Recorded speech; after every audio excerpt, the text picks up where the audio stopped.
आता आम्ही आलेलो आहे बिर्ला म्युझियम आणि बिर्ला टेम्पलच्या इथे। तर आता आम्ही बिर्ला म्युझियम बघणार आहे, कारण बिर्ला जे टेम्पल आहे ते 2 नंतर उघडणार आहे। आज माझा बर्थडे आहे, त्यामुळे आजचा आमचा फुल प्लॅन ठरलेला आहे। सो पहिलं लोकेशन हे आहे बिर्ला मंदिर आणि बिर्ला म्युझियम। हॅपी बर्थडे जीजू। Thank you. Happy birthday Nikhil. Thank you. तू पण हॅपी बर्थडे बाबा। हॅपी बर्थडे बाबा।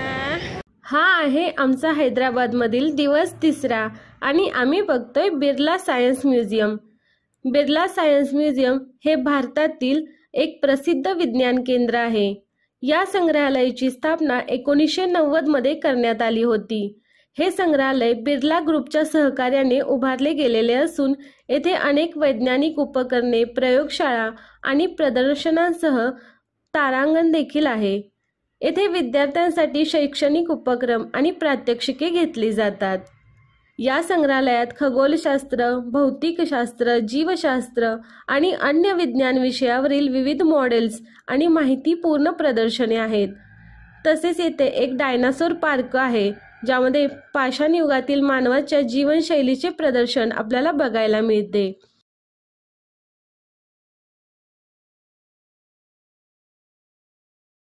मित्रांनो, आता आम्ही फिरतोय NTR गार्डन मध्ये। माझ्या पाठीमागे हे तुम्ही बघू शकता, इथे छान असा फळांचा आकार केलेला आहे।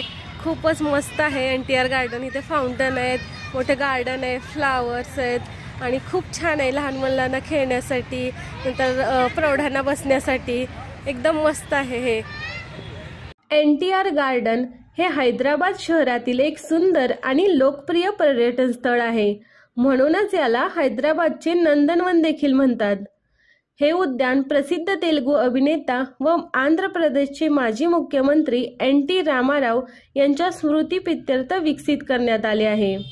सुमारे 36 एकर क्षेत्रफळात पसरलेले हे गार्डन पर्यटकांसाठी आकर्षणाचा केंद्रबिंदू आहे। येथे हिरवेगार लॉन्स, रंगबेरंगी फुलझाडे, सुंदर फाउंटन आणि खेळणी इत्यादी मनोरंजनाची साधने आहेत।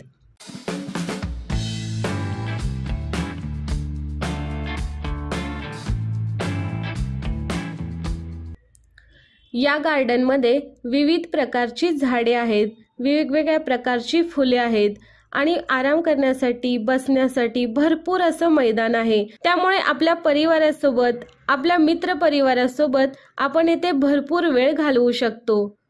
NTR गार्डन हे पर्यावरणपूरक आणि अत्याधुनिक तंत्रज्ञानाने सुशोभित केले गेले आहे। त्यानंतर आम्ही गेलो लुंबिनी पार्कमध्ये। लुंबिनी पार्कमध्ये जाऊन आम्ही तिथे तिकीट काढलं हुसेन सागर तलाव बघण्यासाठी। हुसेन सागर तलावामध्ये आपल्याला बोटिंग करायची असते। हुसेन सागर तलावाच्या मध्यभागी गौतम बुद्धांची एक सुंदर अशी मूर्ती आहे। तर बोटीतून आम्ही प्रवास करून ही मूर्ती बघायला गेलो।